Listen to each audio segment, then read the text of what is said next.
Yeah, I get scared. You have to slow down on these trips.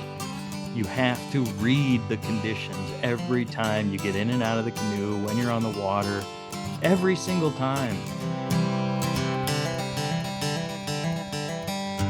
Welcome to Big Red Canoe, the podcast from Friends of the Boundary Waters Wilderness, where we introduce you to captivating people and intriguing stories from America's treasured wilderness. I'm Dave Meyer. Grab a paddle and hop on in.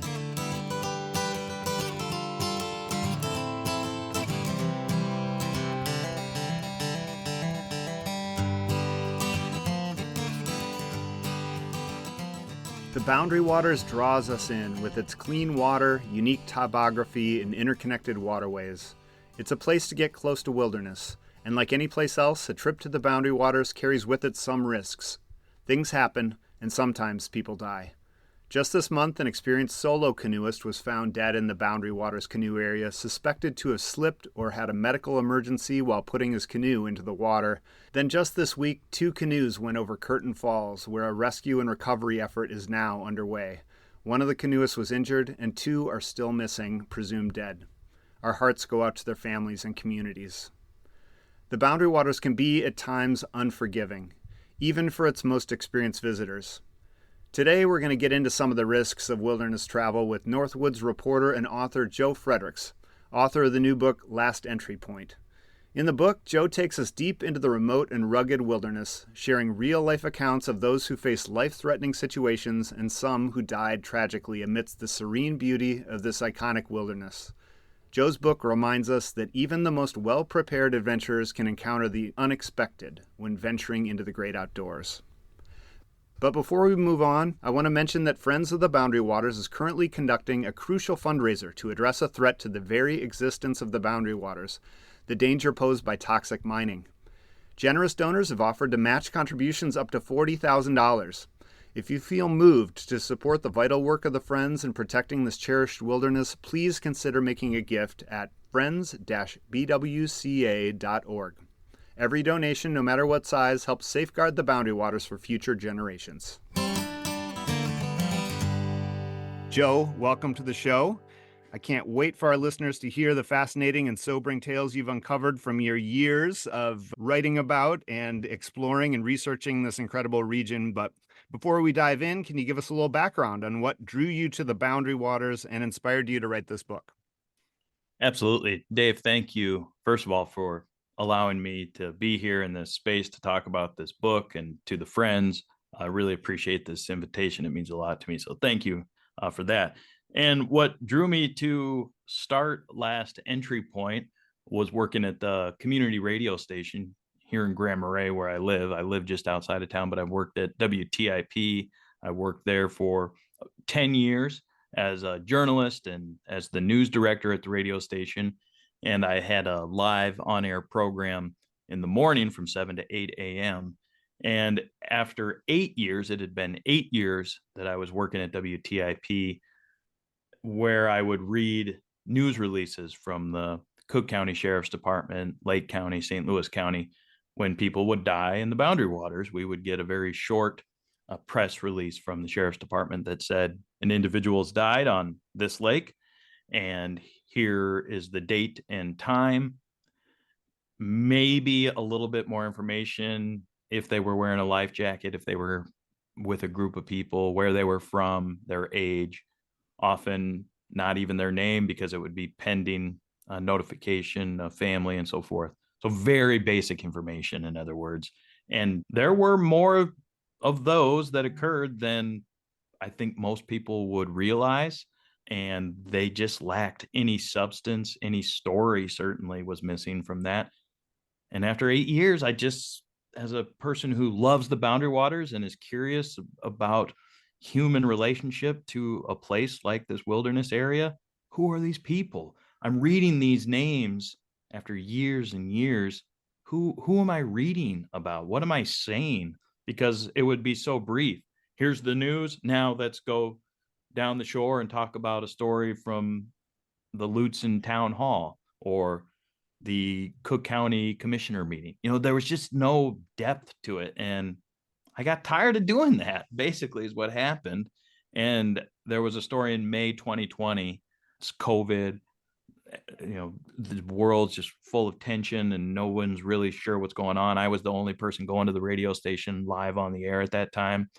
And a young man from Indiana named Billy Cameron, 29 years old, he died, drowned on Tuscarora Lake. And for some reason, I just was curious enough to reach out. Who is Billy Cameron? And I found his girlfriend on Facebook through WTIP's Facebook page. I messaged her.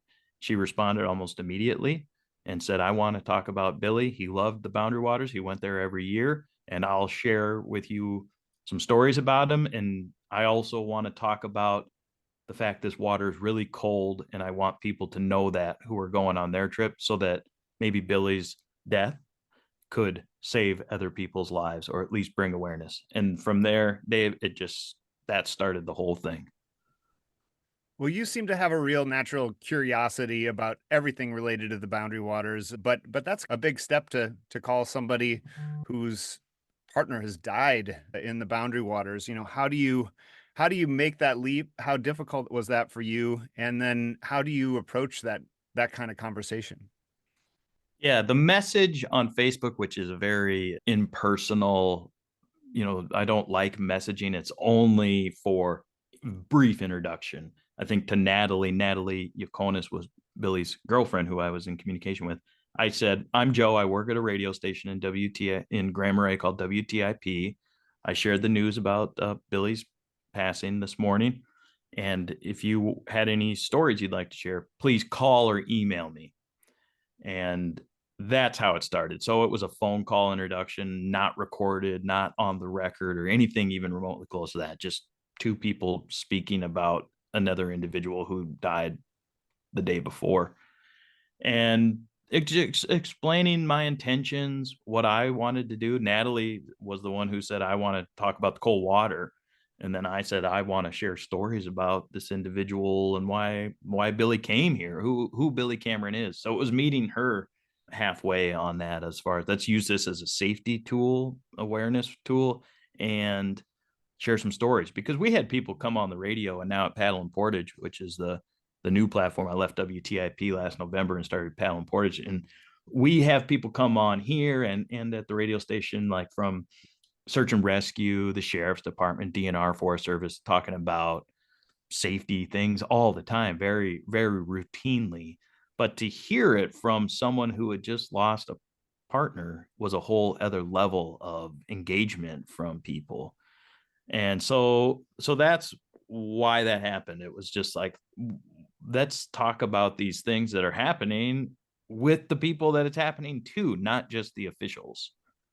So did you just go from there back through the archives then and start to look into some of the other deaths that were noted? Had any details been backfilled in on those, or did you really have to dig?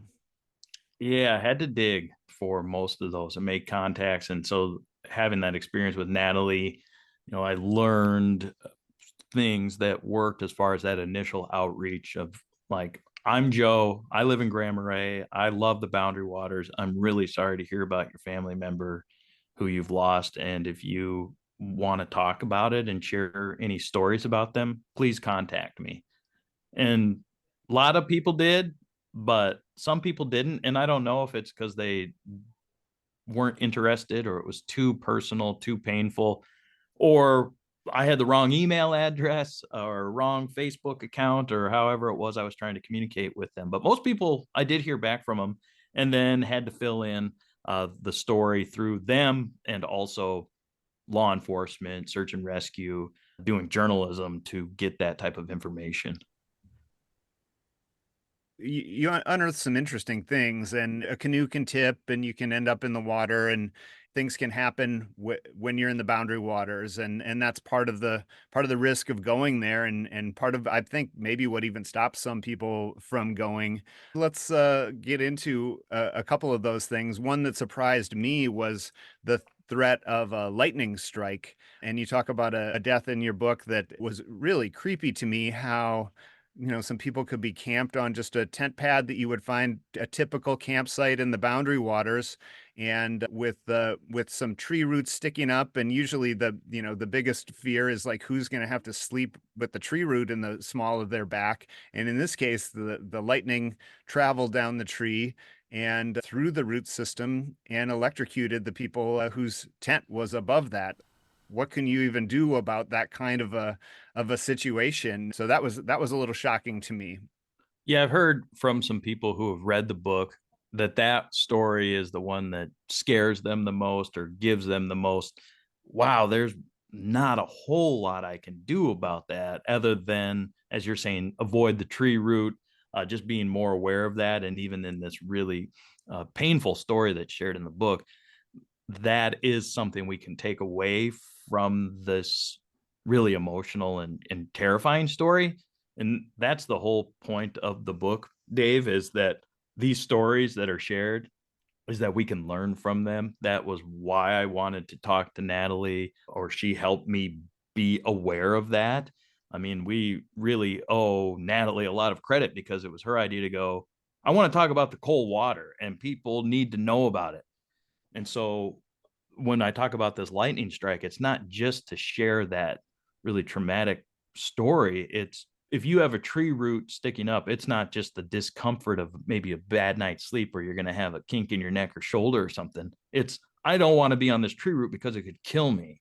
I need to be totally aware of that. So that's why the book was written and why that story's in there.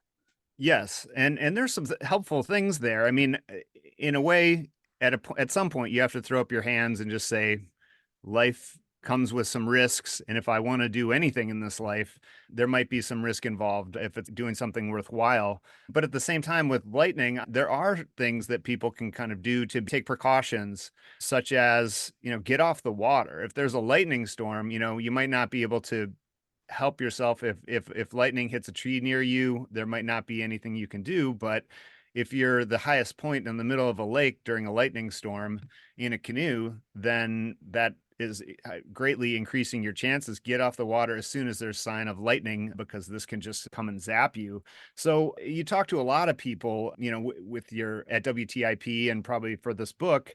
What are people most scared of in the Boundary Waters, and how can they prepare themselves? And for those that do their homework and take precautions, how likely are they really to face a life-threatening situation in your assessment? Mm-hmm.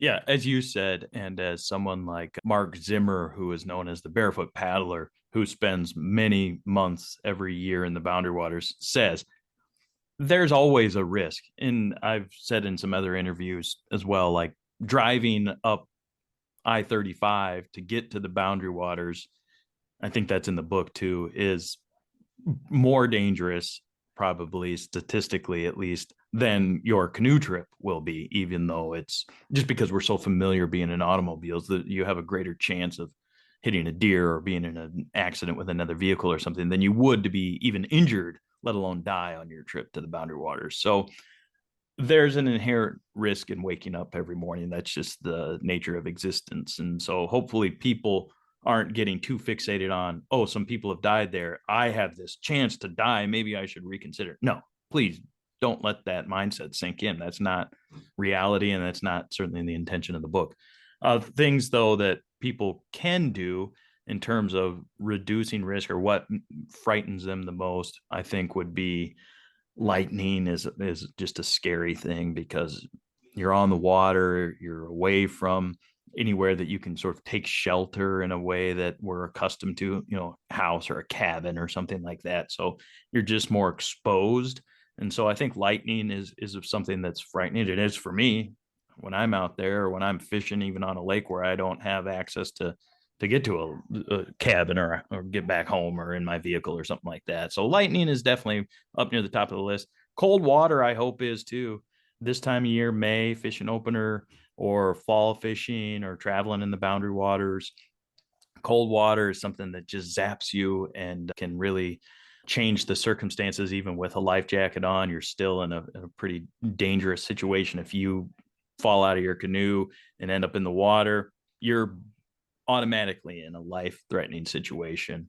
And so that needs to be taken really seriously. The outfitters who I talked with for the book, cold water, I think, is probably number one on their list, I would say, of things that they're most concerned about for their customers, clients, people who rent canoes from them, because it's wind is such a factor in that. And if people try to cross a lake like Seagull, or they're paddling on Sag at the end of the Gunflint, and well, we got to get home, or we got to get to the tow, or we got to get to the campsite, we got to cross here, like unnecessary risk in wind and cold water is a bad combination. So those are ones I think that hopefully people after they read the book have a greater awareness of cold water and wind in that combination, which is can be and is deadly up here.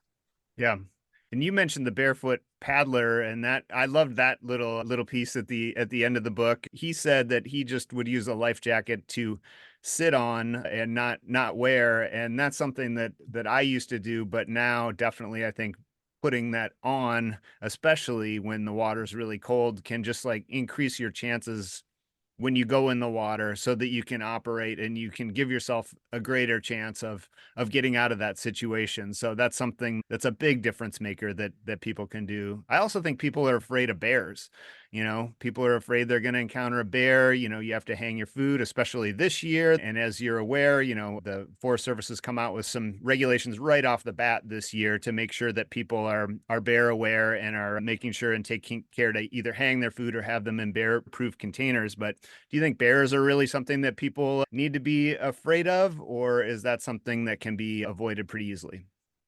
Well, they're around certainly, and they have the potential to disrupt your trip. There's no doubt about that. I don't want to say they aren't a threat, but I'm much more afraid of moose, and then encountering a moose, either a cow with a calf this time of year in the spring or early summer in particular, where they are on extreme defense mode. And if you encounter a cow and a calf and you get in between them or get too close, that's a very dangerous situation. A bull in the rut, when they're confused and aggressive and singularly focused on one thing, that gives me pause. I've heard about some people who've been, maybe chased is a dramatic word, but ushered back to the water's edge in their canoe when they encounter a bull on a portage in the fall, October. So moose are much more frightening than bears for me. And I hope people understand that a bear is kind of a clumsy scavenger that's just looking for a meal. And even though they will come into your campsite, and that's pretty freaky, or if you're in your tent or hammock and they're like there, that's going to get the blood going, but they're not going to be probably leaping up onto you and that type of thing. So that's a different scenario. I think wolves and bears are, people are a bit unnecessarily or exaggerated in their fear of those two animals in particular. But if you're already compromised, like some of the folks in your book that you mentioned who died, that then they might have their way with you, and they might not find all of you after something bad happens. For me, another one is the wind and the storms that come through. You know, you start hearing that big storm whip up and things can happen. I was up in the Boundary Waters during the 99 blowdown, so you know, we were there trying to just save our tent, holding up our tent as it's rattling around us. And then, you know, an hour later, we come out of our tent and see a couple of trees down right next to it. And I was thinking, like, man, that could have smacked our tent so easily and we would have been crushed. And that, you know, that did happen to people. So I'm always a little concerned about that and wondering what exactly I can do about that. Carrie Griffith on this podcast, who wrote that 99 blowdown book, he suggested that if there's a really high wind or a storm, you could go to the western side of the campsite because the weather's coming out of the west, so the trees would typically blow down towards the east. So there's a small thing that you can do to, you might get wet, your tent might go down. Yeah, it's What those small things, and reducing the risk where you can is, instead of just throwing up your hands and saying, I'm at the mercy of the elements or nature here. There are things you can do, from the tree root to things like what Carrie's saying, preventative measures for wind events and so forth, like that, moving to a certain location in a campsite, not just laying down and hoping for the best, playing the odds, so to say. I definitely encourage people to be as proactive as you can. And if that means getting off the water too in a wind event, that's a proactive measure to stay safe. Like Yeah. you don't have to test the odds or try to paddle out of it or something. Take the time. Even if you end up camped on a shoreline, the Forest Service is going to understand why you're not at a designated campsite if it's a extenuating circumstance. So things like that, just slowing down is a big part of it. Slow down, make calm decisions, not spur of the moment reactionary type things. And be aware of your surroundings. Where could you go? What might be a strategy just if things go south for you. Mm-hmm. Are Yep. you ever scared in the Boundary Waters? I remember paddling across Pine Lake, which is a big body of water on the eastern side of the wilderness, a day or two after I talked to Natalie Yukonis after Billy Cameron had died on Tuscarora, wearing a life jacket. Billy was when they capsized. His lure got snagged on Tuscarora. They went out in a 3-person canoe to try to get it unsnagged, and in that process, the canoe capsized. They all went in wearing their life jackets, and Billy, they think, had where his throat seized up from the cold water, kind of a shock, a body reaction after they had tried to turn the canoe over in these big rolling waves, and it became obvious they weren't going to do that. He was in the water long enough that he just, it's sometimes referred to as a dry drowning. That's a non-medical term, but that's maybe a way to think about what happened to him. And I was paddling Pine thinking, wow, this just happened, and it could, I'm out in the middle of this lake. We're trying to cross. There's some big waves. I'm scared. I was scared in that moment. I had not started doing the research on the book yet. It was May 2020 when that happened.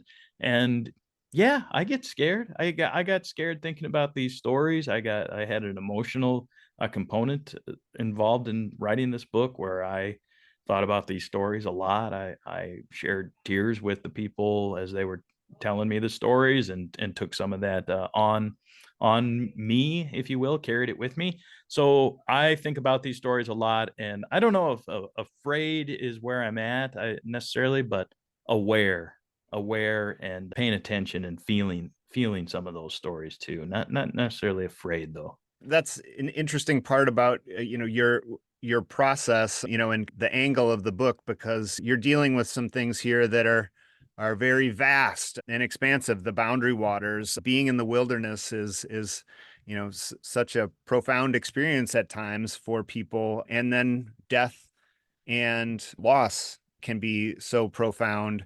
So, how did you approach those topics? Was it helpful to have an angle to approach it from, like where do you start talking about the boundary waters? Yeah, I mean, I think through the lens of education was where the stories all went through. So let's learn about the boundary waters in this book. Let's use these stories. And yeah, they're about death and dangerous situations to narrow that scope.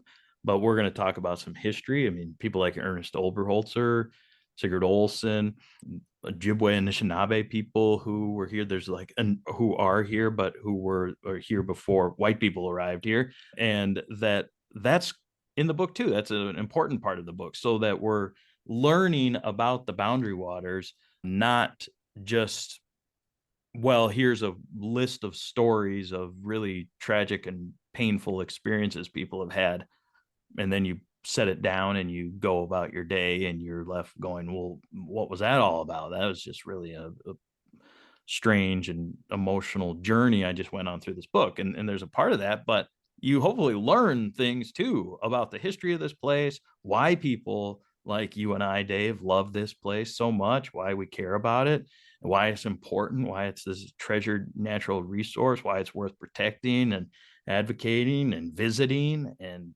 cherishing. So hopefully that comes through too, and it's not necessarily in a direct tangible statement or some sort of mission statement for the book. The whole point of the book is to raise awareness for safety, but there's other themes that are built into that, if you will.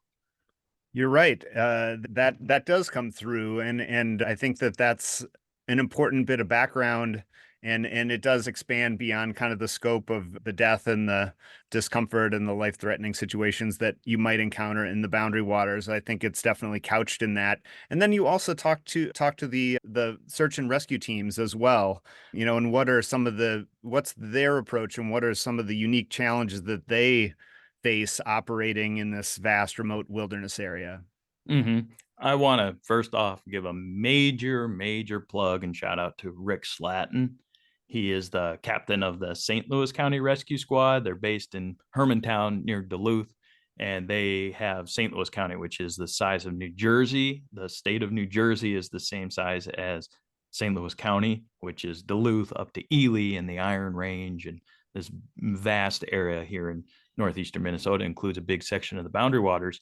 And Rick and his crew are elite, not just in Minnesota, not just the Boundary Waters, but nationwide. Rick teaches courses all over North America about how to do search and rescue, the science, the mathematics that go into it, from things like when they scan out in a field looking for a body, as they did in multiple stories in the book, that it's not just people wandering through the woods hoping to come across a body, that there's mathematics involved, and Rick explains that in the book.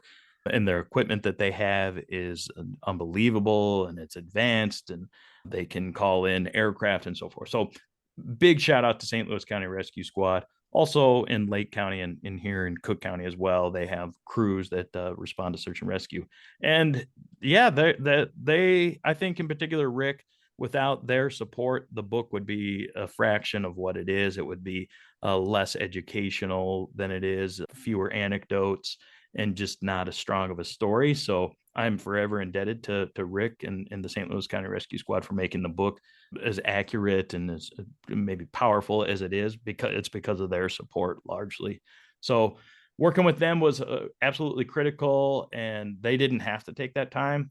They're all volunteers for the most part, for one thing. And Mm-hmm. so when they're responding to calls, that's a volunteer thing. They all have other jobs, a lot of them have families and so forth. And then, hey, by the way, Rick, will you spend, you know, over 100 hours talking with me for this book that is maybe on a weeknight when you're really burned out and tired? Is that okay if we Zoom at 8 o'clock, or can I meet you at the shop in Duluth again on a Saturday?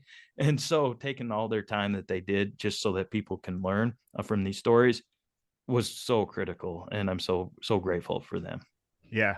Rick's also been great to email me in the past when I've had some question about cold water safety and things like that. And I 100% agree. It's vital to have those resources and people who care enough to take the time and help tie those things together as far as safety and that approach to the boundary waters. One other quick thing that I think Rick would probably push me to say here too is those search and rescue teams are not to be taken for granted, but not to be thought of as something that, if something happens to me on my canoe trip, someone's going to come get me. I'm good here. I can take this risk. I can go for that paddle across the windy lake. I could try to take this tree down with this axe and should be good. Should be all good here. Like, that mindset is not what they want you to have. They don't want to come get you. They will, but don't make them, and or do everything you can not to have them come get you. In other words, don't think of it as somebody that's on standby waiting to come get you. That is like the opposite of how they want to engage with people. They don't want to come into the boundary waters. It's difficult.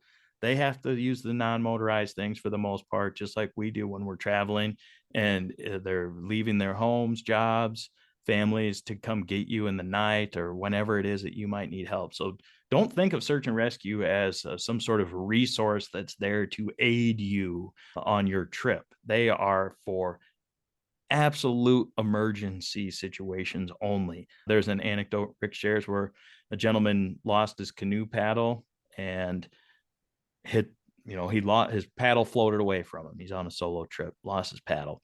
Okay, that's a bad deal, Dave. If you and I, our paddle floats away, that's awful.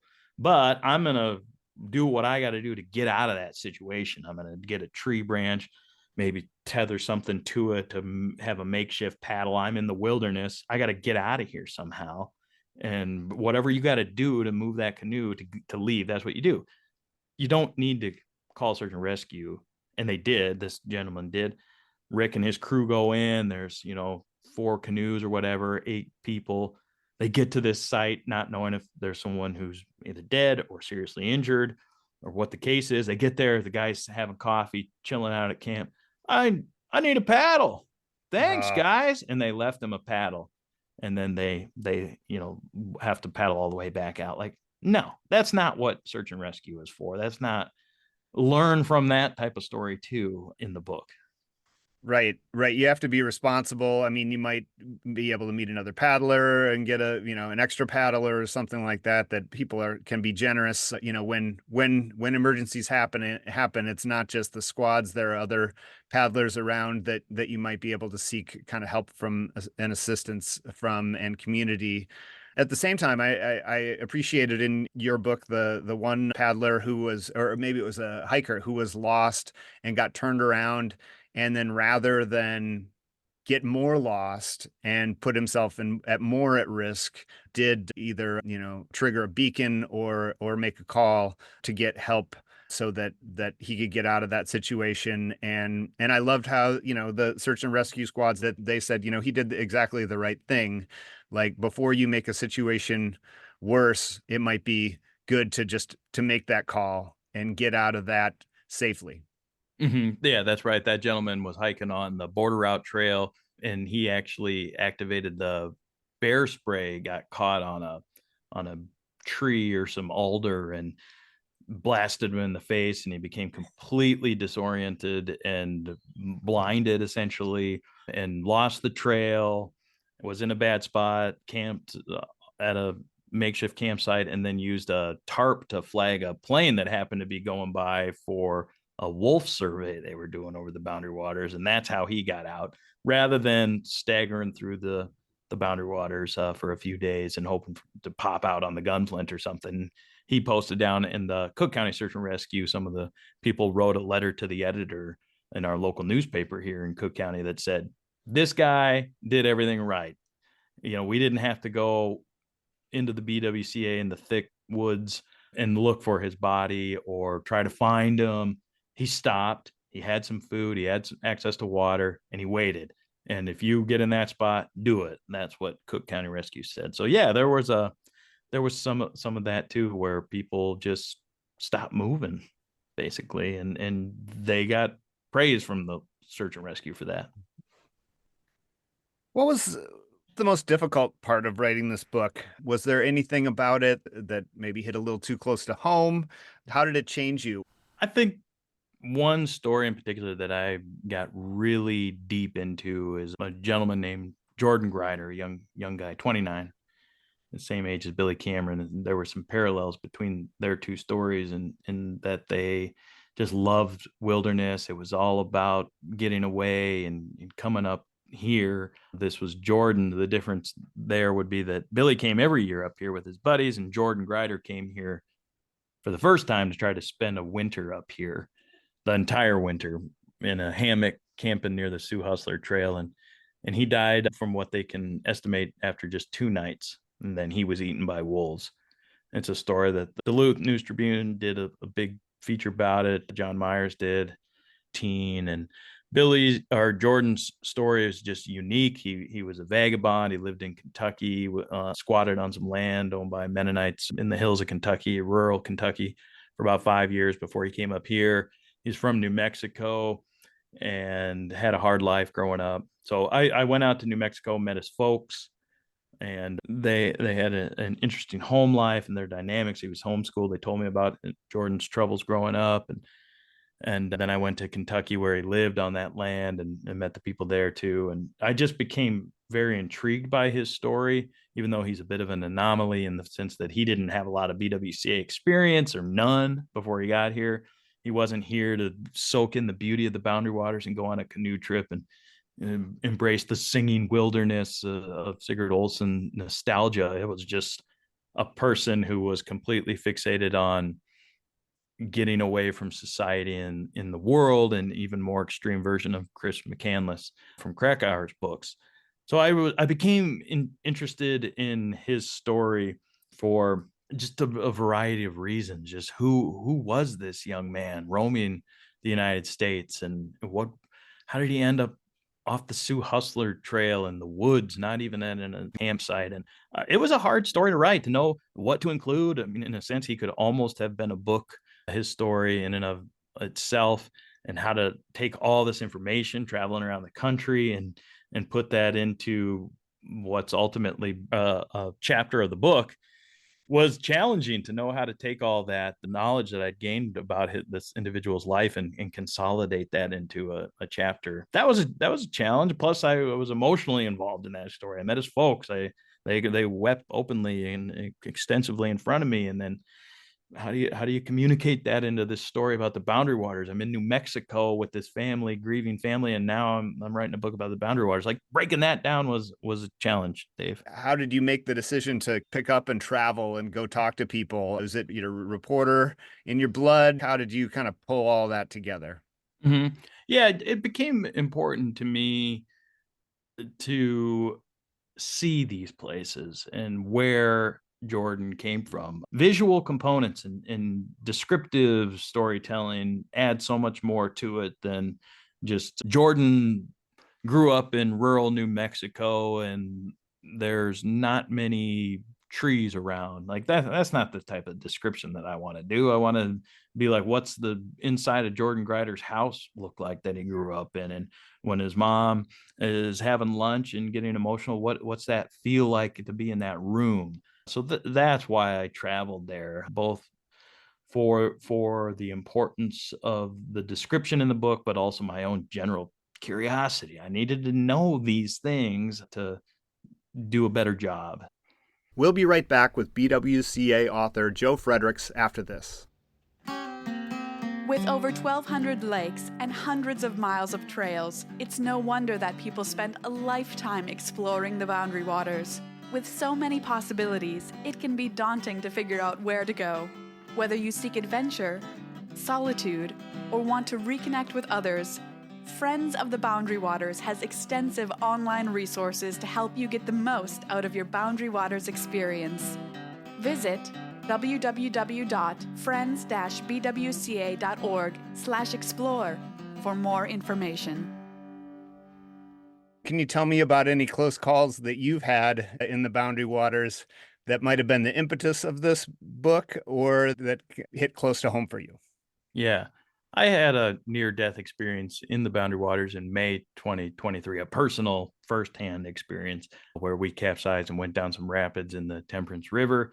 I got pinned by a massive pine that was in the river, submerged, that we didn't see. And we had to deal with that on a canoe trip, last fishing opener. And it's in the book. It originally wasn't, only because the manuscript had been submitted already at that point to the Minnesota Historical Society Press. It was being edited at that time, and I got back from the trip and told my folks about it, this experience that had happened to me and some loved ones and friends and people here in town, and then decided that it was going to be in the book. I work with my editor Shannon at the Minnesota Historical Society Press, and should we include this? Is there time to include it? Do we have time to do a revision like this? And she said, yes, you do, and you should. And I think that it is important that it's in there, because here I am. I think on the book jacket it says experienced canoeist or paddler, BWCA sort of accomplished paddler type thing. Well, I almost died in the Boundary Waters. The person, that after that trip, we continued that trip. And on the third or fourth day, we finally could kind of let our guard down a little bit and start to speak about it, in terms of, my buddies were saying, what happens to the royalties when the guy who writes a book about the Boundary Waters and people dying in the Boundary Waters dies in the Boundary Waters? Like, what happened? You got that all figured out in your book, Joe? And that type of thing. But there, obviously, that was like a thing, a serious, although lighthearted thing, to kind of help us deal with the reality of that. So yeah, I think it's important that it's in there. It's terrible that it happened. I wish that hadn't happened. My ribs were bruised up. I was traumatized, didn't sleep well on that trip. I mean, that's the least of my concerns, I guess. But like, just that it was awful experience that I wouldn't want anybody to go through what I did on that stretch of the Temperance River. but it adds some narrative to, okay, you have to slow down on these trips and you have to do what Rick Slatton talks about, which is situational awareness. It doesn't matter if it's your first time going into this entry point or your 100th. You have to read the conditions every time you get in and out of the canoe, when you're on the water, every single time. Like, that's the component of wilderness travel that I took for granted. Was, I know this place, I'm comfortable here, I've been here, let's go. And instead of, okay, this new beaver fall here blocking where we'd normally put in, this is a new thing, and it's going to make our entry onto the river here different. And just didn't factor that in because we're in go mode. It's 70 degrees and sunny and fishing openers the next day. And we got a campsite 6 portages up to get to. And whoa, we're in go mode. So even after I had written the book, I still needed to have a personal experience to really drive it all home for me. And if that helps someone, then great. And I hope that it does. I hope that people read the book and go, oh, the person who wrote the book also needed to be humbled and have that experience to really know. And now I don't, because the other people whose stories are shared, they had to go through it, and Joe went through that. And now I don't have to, because I'm going to be smarter and more prepared and slow down and use this situational awareness. Yeah, stuff happens too. I mean, it can happen to you. And there was I the pride, part of that too. Like, do I want to admit that this happened to me? Where am I going to check my ego at the door so that other people can be safe because of this?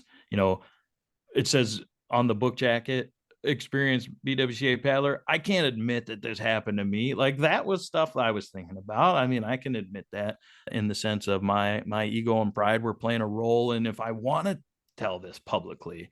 And I'm so glad I did, and I stand by that decision for sure, that it was the right thing to do to include that, instead of like, you guys don't tell anybody about this. Like, that's not authentic. And I would have felt terrible had I made that choice, which wasn't ever a serious consideration. It just, like, it occurred to me, I guess I will say.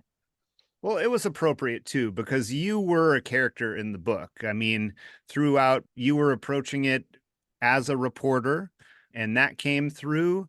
But in a way, with all the connections you have, and as a citizen, as part of the Boundary Waters community, you're also a character in the book, and you had written that in throughout. And so it was actually, I thought, it flowed right from there, that you would have your own experience to share. So I think that that's really interesting, and I know that you are continuing to do reporting. You've now left WTIP. Tell us about what's next for Joe Friedrichs.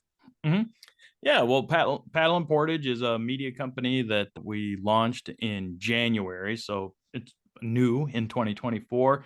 A lot of the reporting that I did for WTIP and freelance things for media, KFAI radio in Minneapolis, Star Tribune, Outdoor News, podcasts in Michigan. Like, people are interested in the Boundary Waters. And at a certain point, I just had so many stories that I felt like I was missing, from journalism to storytelling to podcasts and so forth, that I wanted to be able to do it more. I wanted to not have people miss these types of stories, news, and information.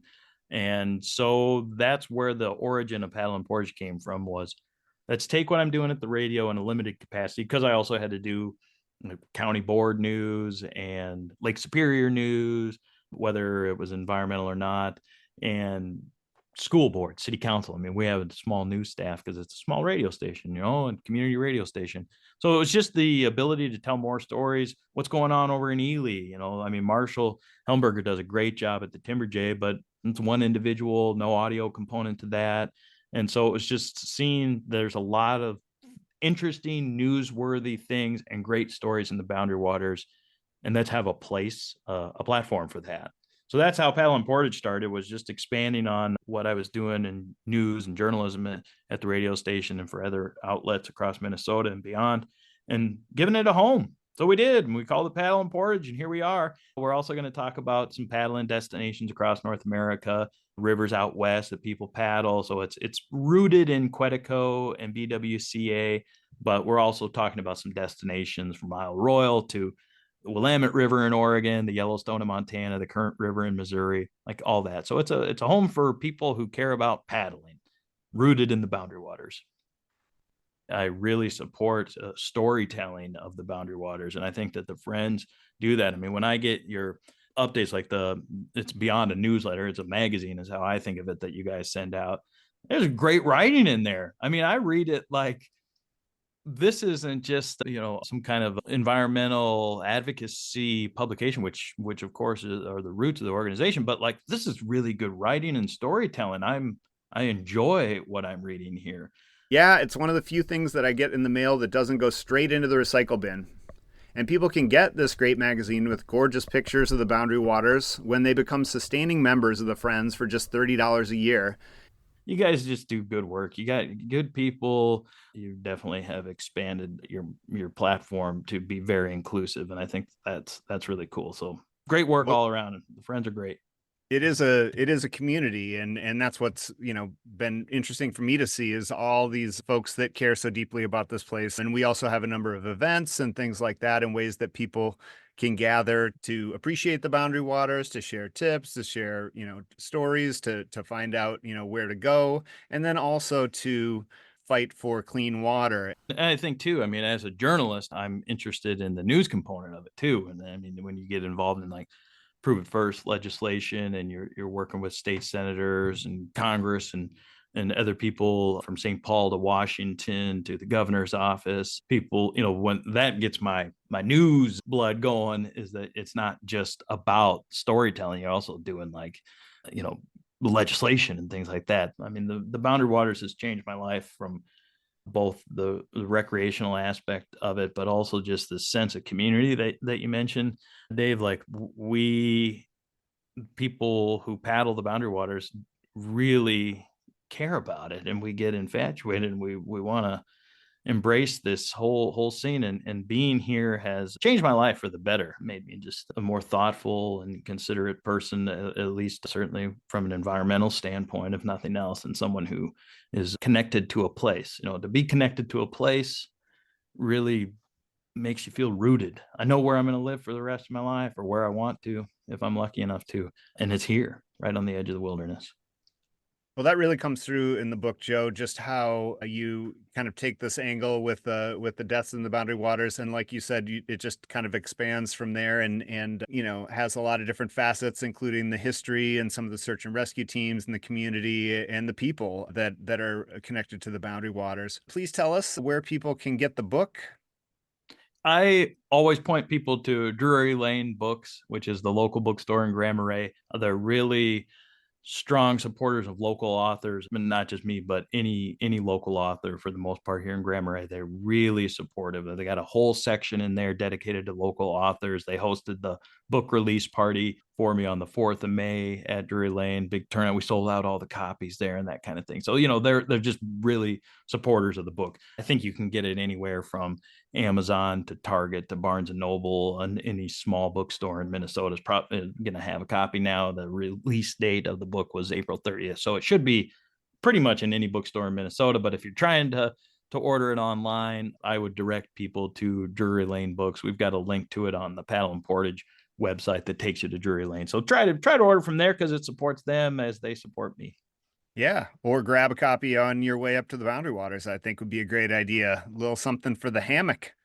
Well, so I've had some mixed reactions to that the statement, actually, in the sense of like, man, that book like was a lot to process right before my trip. So maybe reading it out there might be a bit much for some people. Just I want to say that point blank, like this book is not necessarily light reading material, but it's important and it's educational, and they're powerful stories. But if this is your first trip, you might read it afterward, or maybe before. It's up to you, whatever your comfort level is with wilderness travel. But just be in mind, be mindful of the fact that these are real stories that happen to people in the Boundary Waters, and it's not to freak you out. or try to keep you away from here. It's so that you can come home and share your story and show your photos on your phone with your family and friends and be like, man, this was such an awesome trip. And this place is important and I'm here safe. And maybe the book played a role in that in some way. Okay. Thanks so much, Joe, for joining us here on the podcast. Visit our website or check out the show notes if you want more details on the last entry point and paddle and portage. And while you're there, please consider a donation to the Friends during the Open Water campaign.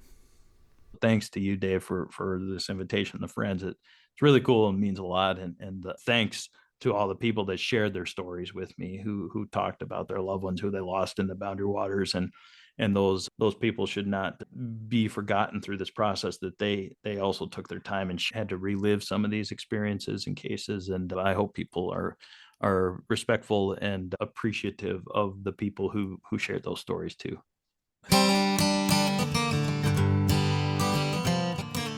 And thank you, everyone, for listening. If you enjoyed the show, please share it with a friend and leave us a rating wherever you get your podcasts. We'll be covering a wide range of recreational topics this season, and we'll meet some great personalities from the BWCA along the way, so be sure to subscribe so you don't miss a thing. And to become a member and support the Friends, visit friends-bwca.org.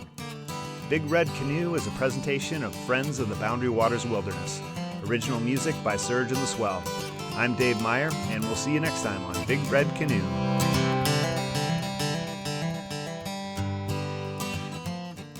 Thanks to the dedication of people from across the nation, we've made incredible victories in the fight against copper sulfide mining. For now, we've stopped this polluting industry from putting a shovel in the ground. But the threat is still there. That's why we've been working to pass a Prove It First bill in Minnesota. The law is simple.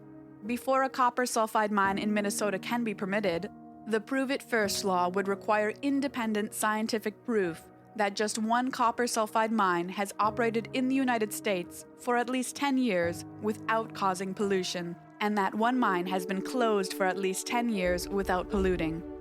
It's common sense. Let's protect our clean water. Let's pass the Prove It First bill.